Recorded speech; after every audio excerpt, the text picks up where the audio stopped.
Another of the group asked, in Buddhism, consciousness is detested and avoided. What is this all about? The demon answered, I don't know anything about the ideas of the Buddhists, but consciousness is fundamentally a function of knowledge and is nothing to abhor. You only dislike it when it aids the passions, distances itself from the essence of the mind, and takes over entirely. Consciousness is like a rank and file soldier. If the rank and file are kept in the dark by a general, they will become bewildered and lose their vigor. When this occurs, they will not obey the commander's orders. They will put themselves first, use their own contrivances, act selfishly, and disrupt the harmony of the camp. Acting in confusion, they will cause an uproar and finally bring on the calamity of defeat. When it gets to this point, there is nothing the general can do. It has been said since times past that when a large enemy is in turmoil, there is nothing that can be done to calm it down. It has been said since times past that when a large army is in turmoil, there is nothing that can be done to calm it down. When consciousness takes over entirely, it aids the passions and acts in confusion. And although it may know that it is doing wrong even at the time, it will be difficult to regulate itself. But this is not a matter of consciousness being evil. When the general has wisdom and valor and his orders are clear, the rank and file will be respectful of those orders and not act on their own. Following those orders, they will be able to defeat the enemy, and having made their preparations firm, they will be undefeatable. In this case, the general will be able to accomplish meritorious deeds because of the actions of his rank and file.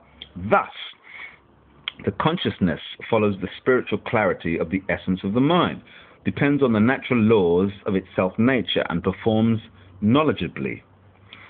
If it does not take over entirely and act on its own, it will activate knowledge and aid in the administration of the state.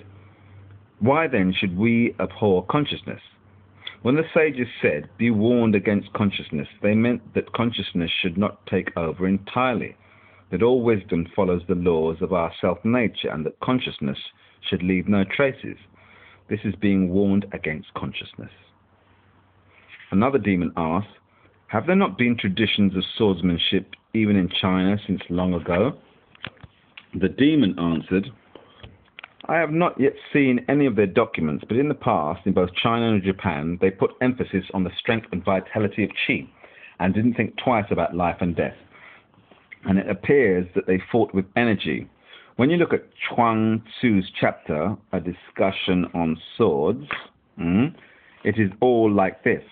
And in the chapter, Mastering Life, there is a talk on raising fighting cocks. This is entirely concerned with the deepest principles of swordsmanship, but Chuang Tzu was not discussing it for the sake of the art. He was only discussing the maturity arrived at by the cultivation of qi. There are not two principles here. The words of enlightened men communicate all principles secretly. If you use your mind, all things will have to do with either learning or swordsmanship.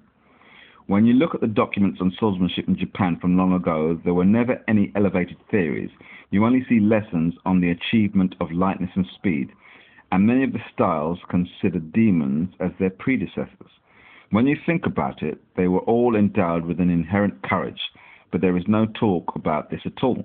It is apparent that they simply learned their profession, trained their qi, and in doing so, cultivated their inherent courage. Thus, there was no reason to talk about it. Nowadays, the world has become quite civilized, and though abstruse principles are discussed from the very beginning, of a student's studies, Although abstruse principles are discussed from the very beginning of a student's studies, it is like something left on deposit, and its reality is far from having reached that of the ancients. Learning, too, is like this. Yet another in the group asks, swordsmanship is the mysterious function of the mind. Why then are there secret techniques? The demon said, the principles of swordsmanship are the principles of heaven and earth. How could there be no one else in the world who knows what I know? How could there be no one else in the world who knows what I know? Secret things are for the sake of beginners. If they were not kept secret, beginners would not believe in them. This is one of the expedients of teaching. Thus, the things that are kept secret are just the tail ends of techniques.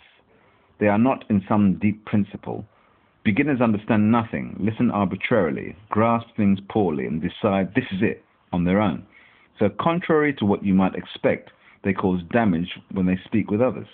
For this reason, you can see that you should not teach except to those who will grasp the meaning of what you say. But though you talk about the deepest principles, even to people outside of your own school, you may speak openly and still have nothing to hide. Hidden things are for the most part expedients in teaching the martial arts. Keeping things secret from a student who is not yet mature is yet another stratagem for aiding his ability to someday prevail over others. Moreover, when others see such things, they will not understand their significance. Thus, to keep them hidden is to spare oneself of others denigrating them as shallow or criticizing them as unreasonable. As a rule, you should not discuss these things at all. Tell me about it. Although all techniques are not hidden in the true way, words leak out and cause harm.